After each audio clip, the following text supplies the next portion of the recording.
அநேகமாக எல்லா சாஸ்தா கோவில்களிலும் விநாயகர், கந்தன் இருவரையும் காணலாம்.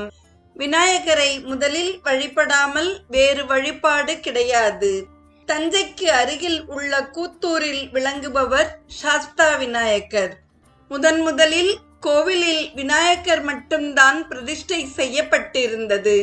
ஒரு சமயம் சில வியாபாரிகள் கேரளத்திலிருந்து ஏலக்காய், மிளகு, கிராம்பு இவற்றுடன் பூரணா புஷ்கலா சாஸ்தா விக்கிரகம் கொணர்ந்தனர். இரவு தங்கினர். மறுநாள் கிளம்பும் பொழுது அந்த சாஸ்தா விக்கிரகத்தை எடுத்து போக மறந்துவிட்டனர். அந்த சாஸ்தா விநாயகரிடம் தனக்கும் இடம் தேவை என்றாராம். விநாயகரும் நகர்ந்து இடம் கொடுத்தாராம். ஆதலால் சாஸ்தா விக்கிரகமும் கோவிலில் பிரதிஷ்டை செய்யப்பட்டுள்ளது. ஆக கணபதி பெயரே சாஸ்தா விநாயகர் என்றாகிவிட்டது.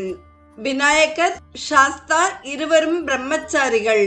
ஆனால் மனம் புரிந்தவர்கள். மகிஷியை அழிக்க ஹரிஹர புத்திரன், கஜமுகாசுரனை அழிக்க கஜமுக விநாயகர் ஆகிய அவதாரங்கள் இங்கே நிகழ்ந்தன. தொடர்கிறார் பழிக்கு அஞ்சிய விநாயகர்.